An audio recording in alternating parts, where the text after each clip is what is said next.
La pandemia, bueno, llegó para traernos la justicia virtual. Ya es una realidad en nuestro país. ¿Qué tan beneficioso o perjudicial ha sido eso para el sistema judicial de nuestro país? ¿Cómo evaluaría nuestro invitado la sentencia del Tribunal Constitucional que anula las decisiones del Consejo del Poder Judicial que la hicieron posible?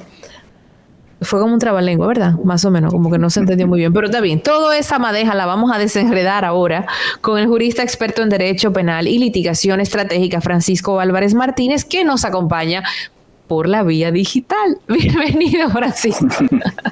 ¿Cómo estás? Muchísimas gracias por la invitación. Un placer saludarles.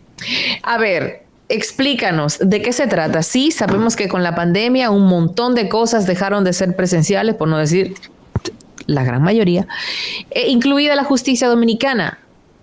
¿Pero qué es lo que sucede después? Sí, en nuestro país teníamos una deficiencia en el tema de las tecnologías en prácticamente todo lo que era el Estado. Incluso yo siempre he dicho que el sector privado sí ha ido evolucionando de manera proactiva y las instituciones públicas se han quedado en el pasado. Hay muchísimas empresas, por ejemplo, que cuando llega la pandemia no tuvieron que modificar nada porque ya estaban preparados para mantener una virtualidad, ya sea por videoconferencia, por cualquiera de las plataformas. Y con el tiempo, digamos que el Estado iba a caerle atrás a ese sector privado a su propia velocidad. Cuando llega la pandemia, ocurre algo muy peculiar y es que, aunque todo cerró algo que día a día genera obligaciones, genera derechos, destruye obligaciones, y se encuentra entonces un poder judicial totalmente apagado. Cada día que pasa hay nuevas demandas, hay nuevos procesos, nuevas sentencias, hay transacciones administrativas, hay una serie de actos administrativos y judiciales que literalmente son parte esencial de ese desarrollo social que tenemos nosotros en la República Dominicana. Y el Poder Judicial, como todas las otras instituciones, tenía un plan de virtualidad. Lo que pasa es que incluso desde el magistrado Subero y luego del magistrado Mariano Germán, ya habían unos planes a largo plazo de cómo se iba a implementar la virtualidad en el Poder Judicial.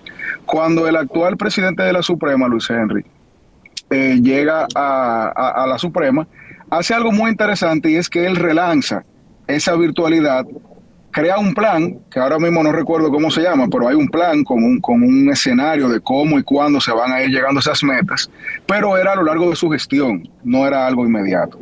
Llega la pandemia, se suspenden los servicios del Poder Judicial y ellos tenían más o menos una noción de por dónde ir, porque incluso el magistrado ya tenía una experiencia en la institución que estaba antes del Poder Judicial y había ya, vamos a decir, que iniciado un plan de virtualización de una institución pública que ya él tenía esa experiencia y su equipo. Entonces lo que hicieron fue, me parece a mí, lo único que podían hacer, que fue resolver.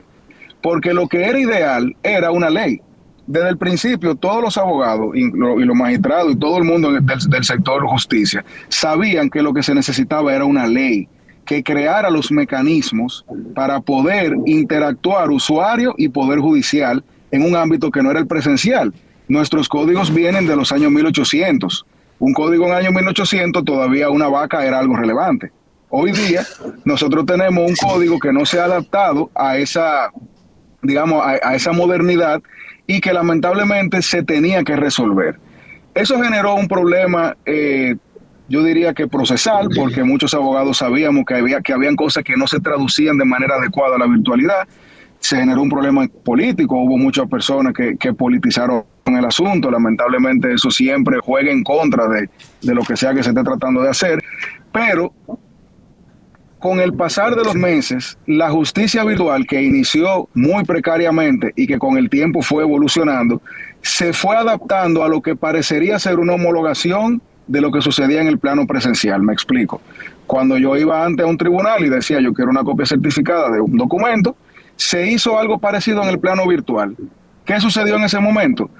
Todo el mundo comenzó a hacer el trabajo que tenía durante meses acumulado, que no se podía acceder a la justicia, y entonces de cierta forma se colapsó la capacidad de respuesta de los tribunales y se adjudicó eso a la virtualización del proceso. Yo siempre dije, si hubiésemos abierto los tribunales presenciales con el cúmulo de 3 meses de trabajo que no se pudo hacer, hubiesen colapsado igual. Lo que pasa es que como se hizo en el ámbito de la virtualidad, se le adjudicó a eso la causa. Y entonces se volvió una bola de nieve que terminó con el Tribunal Constitucional siendo apoderado y que tuvo una decisión que, aunque yo no la comparto en su totalidad, digamos que no fue sorpresa para nadie. ¿Por qué? Porque se trató por la vía reglamentaria de crear procesos que deben ser por lo menos contenidos o sugeridos en la ley. El TC, el Tribunal Constitucional, lo que hizo fue decirle a la Suprema, decirle al país, mira, la forma en la cual tú implementaste la virtualización, nosotros entendemos que no se adecúa a los procesos que la ley y la Constitución mandan. Y por eso te pedimos que lo dejes de hacer. El TC, al decir eso, da un plazo, que se venció el 11 de diciembre, me parece, y la Suprema desde antes hizo lo que tenía que hacer, o lo que tenía tiempo trabajando, que era depositar un proyecto de ley en la Cámara de Diputados. Actualmente se ha discutido, hay vistas públicas, hay muchos sectores que se han involucrado, y digamos que nosotros estamos ya a la espera, me parece, que de un informe que entiendo pudiera ser favorable de la comisión que se designó esos fines, para que el proyecto de ley sea una realidad. Beneficios, perjuicios de la digitalización del sistema de justicia. Bueno, yo como abogado en ejercicio le puedo decir que los beneficios son demasiados. Los beneficios se comen la falencia que tiene ahora mismo. Y le pongo un ejemplo. El abogado tiene que trasladarse mucho. Durante esos meses o durante ese año más o menos que tuvimos la virtualidad, nosotros pudimos tener una audiencia en Higüey y al mismo tiempo tener una audiencia aquí en el Distrito Nacional. El hecho de tu poder hacer diligencias o solicitar copias o solicitar gestiones administrativas sin trasladarte, genera una eficiencia que se traduce no solamente al costo del servicio, o sea, al cliente, sino también un tema de tiempo. Pero además de eso, se creó por primera vez un sistema en tiempo real de estadísticas. Cuando uno iba antes a la página del Poder Judicial, uno tenía muy poca información de lo que estaba sucediendo. Sin embargo, luego de la virtualización del Poder Judicial, hay estadísticas con punto y coma de todo lo que está sucediendo en todo el Poder Judicial, lo que permite incluso que el mismo Poder Judicial pueda ser más eficiente. Los problemas de la virtualidad son para las personas que lamentablemente no han tenido la posibilidad de crecer o de ejercitar la misma, y entonces es difícil tú poner a un abogado, por ejemplo, que nunca ha manejado los sistemas digitales, a interactuar con un portal web. Y por eso es que la presencialidad es la norma y la virtualidad es opcional. El proyecto de ley lo dice así muy claro, está entre sus principios rectores, todo es opcional. O sea, si yo quiero acceder a él por la vía virtual, genial, fue porque yo lo decidí. Sin embargo, el proyecto de ley tiene algo muy interesante, y es que dice que en momentos donde no se pueda presencialmente interactuar, el juez podría imponer la virtualidad. Y eso lo ponen porque pasó lo mismo con el COVID. Cuando el COVID estaba al inicio, que nadie sabía nada, no sabíamos cómo se pegaba, todavía pensábamos que estaba en la superficie, que estaba en el aire, que no sabemos, no se podían tener audiencias virtuales.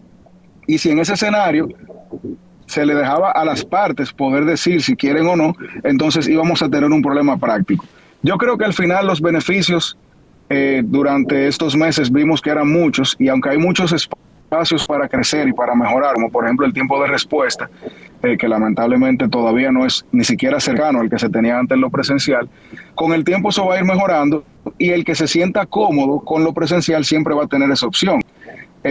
Otro elemento muy interesante también es la interacción con personas que están fuera del país. Antes, si yo tengo un testigo, por ejemplo, en Miami, yo tengo que citarlo y él tiene que venir. Y para él venir tiene que pagar un pasaje, tiene que durar unos días aquí en un hotel, etcétera, etcétera, etcétera. Con esta modalidad uno pudiera interactuar incluso con esas personas, están en su país o en su ciudad de origen, sin necesidad de incurrir en gastos extraordinarios. Excelente. Bueno, pues ahí está planteado beneficios, perjuicios de la digitalidad, que llegó de manera prácticamente accidental, se convirtió en una solución para algunos, en un problema para otros, pero ahí está ya, como bien señala Francisco, un proyecto de ley que busca la manera de que se pueda coexistir con ambas cosas, ya que las dos son útiles, dependiendo en qué momento y de quién, y la habilidad de quién para utilizarlo. ¿Alguna recomendación a tus compañeros abogados o para el sistema o para el proyecto de ley, Francisco? Bueno, en las vistas públicas yo vi una convocatoria muy interesante porque muchos sectores privados y muchos abogados independientes se motivaron a ir a exponer sus ideas. O sea, se creó en la comunidad jurídica una necesidad de participación e inclusión en un proyecto de ley que no es normal. Normalmente la vista pública va a mal que tiene algún interés político en que se apruebe o no se apruebe. Y nada más.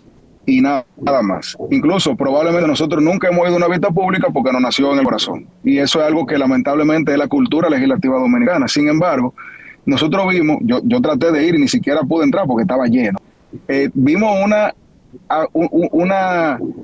una convocatoria masiva que fue recibida por muchísimos sectores, muchos abogados independientes que fueron literalmente a decir lo que pensaban. Entonces, en ese diálogo, esa discusión, es que el proyecto de ley se va a depurar, se va a mejorar y lo que vamos a tener ahí pudiera ser una de esas leyes que realmente la sociedad se involucró en su creación. No un copy-paste de una ley extranjera, ni algo que promovió un legislador por X o Y interés, sino que literalmente va a ser el producto de que la comunidad se unió para discutirlo y al final lo que va a salir de ahí va a ser por el consenso. Entonces, yo lo único que creo que debemos hacer los abogados, los jueces y todo lo que estemos involucrados en el sistema de justicia es participar, opinar, mandar nuestra carta. Estoy de acuerdo. Y de ahí que salga lo mejor que pueda salir, porque la verdad es que no podemos dejar que vuelva a ocurrir algo como el COVID, que lamentablemente antes parecía una película y ahora vimos que es una realidad, para uno reaccionar. Tenemos que prepararnos y con tiempo todo sale bien.